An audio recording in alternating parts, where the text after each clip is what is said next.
Bonjour à tous et bienvenue, vous regardez 6 minutes chrono, le rendez-vous quotidien de la rédaction de Lyon Capital. Et on continue de faire un tour d'horizon des candidats et des différentes listes qui se présentent aux élections européennes.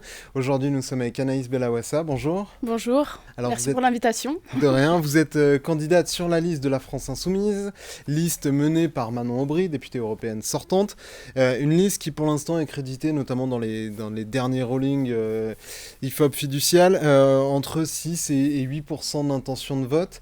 C'est une décrue énorme par rapport aux élections présidentielles de 2022, qui était le dernier scrutin de référence, où la France Insoumise avait réussi à avoir une sorte de monopole, ou en tout cas de position hégémonique sur le reste de la gauche. Là, la situation s'inverse totalement. Comment vous l'expliquez ? Eh bien déjà, je tiens à dire que depuis 2019, notre score augmente aux élections européennes. Et puis, si vous parlez des sondages, en fait, des fois, quand même, il faut prendre de la hauteur. Je vous rappelle qu'en 2022, Jean-Luc Mélenchon était crédité à la veille de l'élection présidentielle à 17%.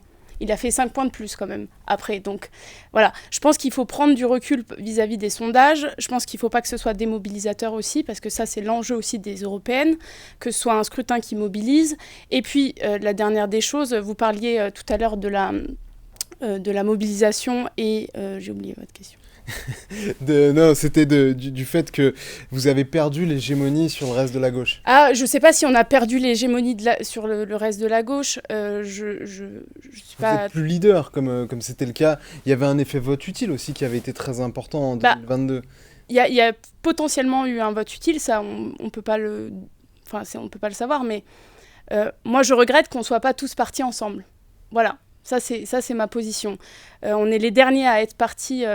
pour ces élections européennes, on est parti mi-mars, donc ce qui est relativement tard avant le scrutin. Et en fait, on avait mis aussi comme condition, c'est possible pour nous de laisser la tête de liste à une autre force politique de gauche. Pourquoi on s'est entendu sur la NUPES et pas sur les européennes, alors que très concrètement, dans le programme de la NUPES, il y avait aussi tout un panel de propositions sur l'Europe. Donc, les points de blocage au moment des négociations de la NUPES portaient mais plutôt pourtant, sur les elles ont abouti à européennes. 151 députés. Et les 151 députés se sont engagés sur le programme de la NUPES, comme ils se sont engagés sur la retraite à 60 ans, sur lequel M. Glucksmann est revenu il n'y a pas plus tard qu'il y a 2 jours. Justement, là, il y a de violentes passes d'armes entre Raphaël Glucksmann, Manon Aubry. Est-ce que finalement les européennes, c'est pas la fin de la NUPES Est-ce que c'est pas aussi finalement une manière pour les autres de vous mettre un peu sur la touche? Je dirais pas que c'est la fin de la NUPES. On veut plus travailler avec les insoumis, on sent ça. Je dirais pas que c'est la fin de la NUPES, parce que nous portons le programme de la NUPES en réalité. Notre programme pour les européennes, c'est le programme de la NUPES. Notre liste, c'est aussi des composantes de la NUPES. Je pense à Damien Carême, ancien eurodéputé écologiste. Je pense à Camille Hachez, ancienne responsable des jeunes écologistes. Je pense à Ara Chaïdi, coordinateur national de Génération.s. Nous incarnons aussi une force d'ouverture. Et on ne peut pas dire que la composition de notre liste et les propositions qu'on fait ne sont pas en adéquation avec la NUPES. Ces élections européennes, c'est toujours difficile de mobiliser les gens. Il y a une participation qui est assez faible. Les gens ne se rendent pas forcément compte de l'importance de cette élection. Qu'est-ce que vous diriez, vous, à un Lyonnais, une Lyonnaise, un Français, une Française, qui se dit pourquoi j'irai voter le dimanche 9 juin En quoi cette élection elle est vraiment importante ? Déjà, pour revenir sur une chose, sur la participation, comment peut-on faire de la participation si on n'incite pas les gens à s'inscrire sur les listes électorales ? Ça, c'est la première des choses. Dans la métropole du Grand Lyon, c'est 30% de mal inscrites et de pas inscrits sur les listes électorales. Il y a eu un affichage de la... Il y a eu un affichage, mais Antoine Léaumont, député insoumis de l'Essonne, avait interpellé la ministre en charge de la citoyenneté pour dire qu'est-ce qu'on fait maintenant, parce qu'il y a 13 millions de personnes qui ne sont pas inscrites ou mal inscrites. Ça, c'est la première des choses. Nous, on a fait du porte-à-porte, on a essayé de faire inscrire les gens sur les listes électorales parce qu'on considère qu'il est important pour eux de porter leur voix, de décider. Et face à la résignation, face au mépris du gouvernement, c'est important qu'ils puissent s'exprimer.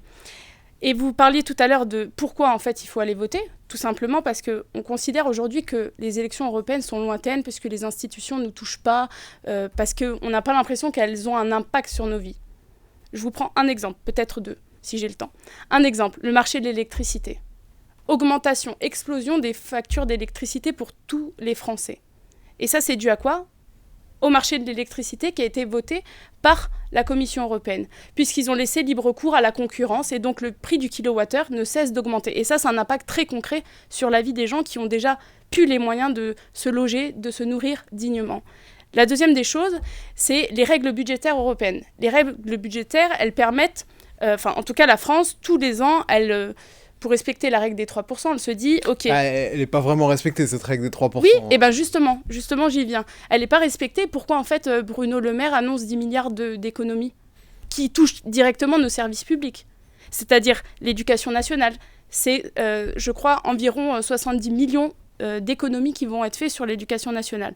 Ça représente 54 lycées fermés, 14 000 étudiants qui pourront être accompagnés et qui sont en situation de handicap. C'est aussi nos hôpitaux, c'est aussi les logements et la transition énergétique. Voilà, ça touche le quotidien des gens et ça touche le quotidien des Français. Donc c'est pour ça qu'il faut aller se mobiliser pour les élections européennes le 9 juin prochain. C'est très important.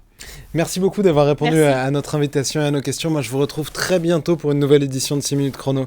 Bonne journée, au revoir.